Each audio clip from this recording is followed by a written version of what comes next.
Good morning friends. हम RP Meena YouTube channel justice तक में आपका स्वागत करते हैं। लेकिन बहुत दिनों बाद, बट कहते हैं ना, देर आए दुरुस्त आए। समय ऐसा है, ये देखिए, कोरोना की ऐसी आदत पड़ गई है कि अभी तक बिना मास्क पहने आनंद ही नहीं आता है। खैर, कोई बात नहीं, सभी आप खैरियत में होंगे। इस दौरान कई अप्स एंड डाउन्स आए, आप लोगों की ज़िंदगी में भी और हमारी ज़िंदगी में भी। लेकिन बहुत व्यस्त ये जीवन रहा। कोई कोर्ट कचहरी दुनिया भर के, कहीं सुप्रीम कोर्ट, कहीं हाई कोर्ट, कहीं ट्रिब्यूनल, कहीं सेशन कोर्ट। एनीवे, बहुत दिनों बाद में एनटीटी के अभ्यर्थियों के बहुत सारे फ़ोन आए। बेचारे बहुत ही ज़्यादा दुखी हैं, बहुत ज़्यादा परेशान हैं। अभी तक डिविजनल बेंच का फैसला नहीं आया है। कोई बात नहीं, बस सभी लोग जानना चाहते हैं कि उसकी वस्तु स्थिति क्या है। देखिए मित्रों, पिछली 21 या 22 तारीख को आप लोगों का मैटर हाई कोर्ट में लगा था, और उससे पहले ये प्रकरण जो है वो फाइनल भी हो गया था। ऑनरेबल जो चीफ जस्टिस थे पहले वाले, उनकी बेंच में हमने खुद ने इसको अटेंड किया था, आर्गुमेंट किए थे, पूरे आर्गुमेंट लगभग हो गए थे। लेकिन किसी प्राइवेट रेस्पोंडेंट, बस वही है ना, कहीं न कहीं जो है अंगद का पैर लेकर के और लोग खड़े हो जाते हैं, फिर उसको उखाड़ना बड़ा मुश्किल हो जाता है। जजमेंट जो है रिजर्व होने ही वाला था। हम खुद स्वयं वहां पर जो है माननीय चीफ जस्टिस की बेंच में उपलब्ध थे। कई और भी लोग, आपके हमारे साथी लोग जो हैं एनटीटी के अभ्यर्थी, पीछे बैठे हुए थे, और ऑल ऑफ सडन वो ये कह के उठ गए कि अब जो भी होगा वो बाद में होगा। इन द मीन टाइम उनका ट्रांसफर हो गया। उसके बाद में नया बेंच बना, नए बेंच ने उसको कुछ, अब क्या होता है इसमें, सिस्टम क्या होता है, आपको हम लीगल पोजीशन बता देते हैं। जब कोई जजमेंट रिजर्व हो जाता है, या उस पर एक तरह से फाइनल हियरिंग जब कंप्लीट हो जाती है, और आपके प्रकरण भी यही था, फाइनल हियरिंग जो थी वो ऑलमोस्ट कंप्लीट हो चुकी थी। उसके बाद में जब बेंच बदल जाती है वापस, तो मित्रों एक फंडामेंटल लीगल प्रिंसिपल है लॉ का, कि वो प्रकरण को, नई जो बेंच आएगी वो दोबारा से जीरो लेवल से उसको सुनेगी। तो अब क्या हो रहा है, उसमें जीरो लेवल से प्रकरण को वापस सुना जाएगा। और गवर्नमेंट ने, क्योंकि गवर्नमेंट गई है डिविजनल बेंच में, आप लोग नहीं गए हो, आप लोग तो सिंगल बेंच में जीत चुके हो, तो गवर्नमेंट जो है उसको नए सिरे से अब अपना कुछ रिप्लाई, कुछ अपने एफिडेविट्स, कुछ अपने आर्ग्यूमेंट्स, वो नए सिरे से उसमें पेश करेगी। तो इन लोगों ने जो है उसमें पिछले पेशी पर 4 हफ्ते का टाइम मांगा था, और 4 हफ्ता भी पूरा हो चुका है ऑलमोस्ट। तो मैं समझता हूं कि अभी दशहरा कल है, दशहरे की आपको बहुत बहुत शुभकामनाएं। और उसके बाद में ये प्रकरण निश्चित रूप से मैं समझता हूं कि 10 तारीख से पहले पहले लग जाएगा। वास्तविक स्थिति हम आपको 6 तारीख को बताएंगे, क्योंकि अभी 6 तारीख तक ऑलमोस्ट सभी कोर्ट्स में जो है छुट्टियां हैं।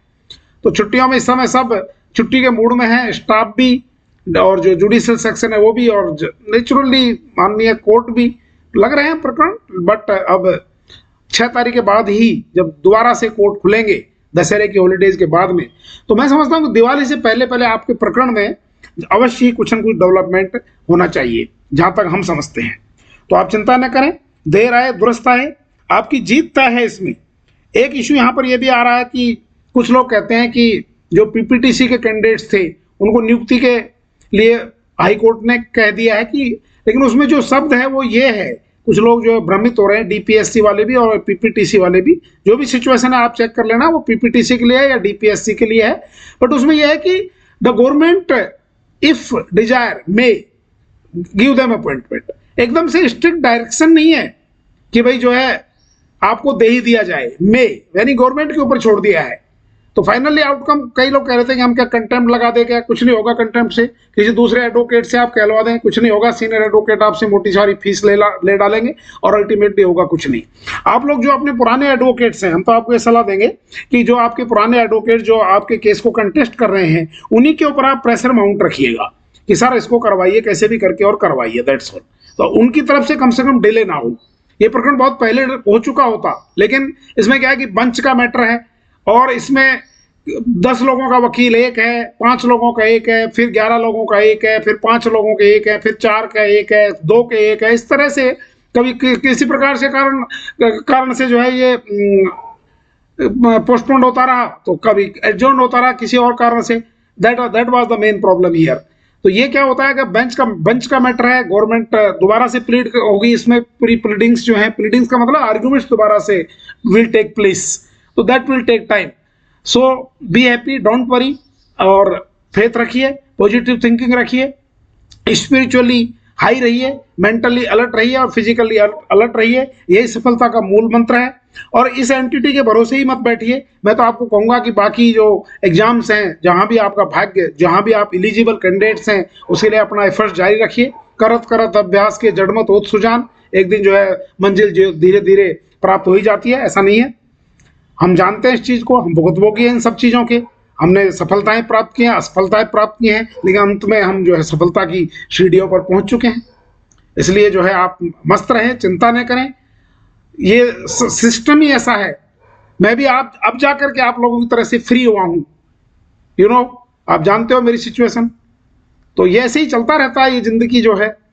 आज जाकर के मेरे बेटे को जो पहली सैलरी आई है, ये joint in the LBSNNA Mussoorie, वहां से उनको अब जो पहली सैलरी आई है, देन मुझे अब जो है मुक्ति मिली है। अब कहते हैं ना वो चिड़िया फुर्र हो गई है। He has got his first salary. My daughter जो RJS बन गई थी, बेटा इसमें सिविल सर्विस से IAS के थ्रू निकल गया, उनको भी IRTS मिला है मेरी वाला जॉब। बेटी RJS बन करके वही, she has got her salaries before 3 months back. Now I M free. एक पेरेंट्स के लिए सबसे बड़ी बात और क्या हो सकती है?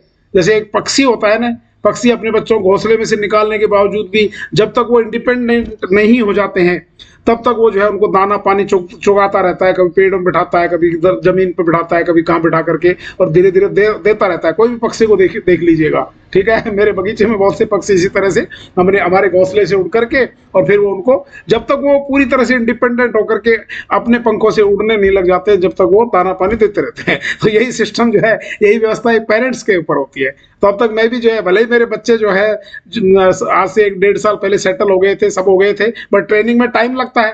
तो उस ये जो ओवरलैपिंग पीरियड होता है, उसमें भी ब्रीडिंग तो हम ही को करना होता है ना। So now I am totally free. Now I need not to give any money और whatever it be, now that they have become asset for me। तो ऐसे ही आप भी जब अपने पेरेंट्स के लिए एसेट बन जाओगे, तो parents will feel proud like me. So don't worry, मैं तो आपके ऊपर भी प्राउड फील करता हूं, and I am with you. मेरे चैनल, मेरे दरबार हमेशा खुले हुए हैं। I want charge anything for the advice, and जो लोग अफोर्ड नहीं कर पाते हैं, अपना टाइपिंग खर्चा अफोर्ड कर लीजिएगा ज्यादा ज्यादा। I will never charge any fees from them who are really in need and who don't have any money. आप आइए मेरे पास में, ट्रिब्यूनल में केट लगाइए, हाई कोर्ट में, सेशन कोर्ट में, wherever, don't worry, I will not charge anything from you. My channel is free for you. My address is A21 Ashish Vihar, Jagatpura, Jaipur, and my mobile number is 95 092 96 95 95 mean 9509296965। Okay, 9509296965, 95 092 96 95 पता है। A21 Ashish Vihar, Jagatpura, Jaipur. Landmark है Jagatpura railway station, just after Jagatpura flyover. So you are most welcome. Saturday Sunday में आप कभी भी आइएगा, we are free for you. And अब हम वीडियो हमेशा बनाया करेंगे, डेली बनाया करेंगे, ऑलमोस्ट डेली बनाया करेंगे, डोंट वरी, क्योंकि लोगों की डिमांड है। एनीवे हम टाइम निकालेंगे, हमारा टाइम नहीं रहता है, लेकिन आपको मोटिवेशनल वीडियो, आपको विशेष प्रकार की जानकारियां हम आपको देते रहेंगे। कुछ फैमिली इश्यूज के ऊपर भी लोग जो है जानकारी लेना चाहते हैं, डॉरी के ऊपर, 498 के ऊपर, आजकल जो मैरिजेज, रीमैरिजेज, इस तरह के प्रकरण बहुत चल रहे हैं, इनके ऊपर जानकारी हम देंगे। किस प्रकार से कॉम्पनसेशन दिया जाता है, लिया जाता है, मेंटेनेंस कैसे लिया जाता है, दिया जाता है, कैसे प्रकरण फाइल किए जाते हैं, इसके ऊपर हम लीगल जानकारी आपको निश्चित रूप से देते रहेंगे। सो डोंट वरी, और हमारे चैनल को सब्सक्राइब करें कृपया, और इसको लाइक करें, और इसको चारों ओर फैलाएं, ग्रामीण खेत खलियान तक, ताकि लोगों को जानकारी मिले। और आशा करते हैं आप लोग सब ठीक होंगे। एडवांस में अगेन दशहरा की शुभकामनाएं, एंड दिवाली की बहुत बहुत मुबारकबाद, बहुत बहुत happy Diwali to you all. तब तक हम कई बार वीडियो बना चुके होंगे। See you, thank you very much, bye bye, take care.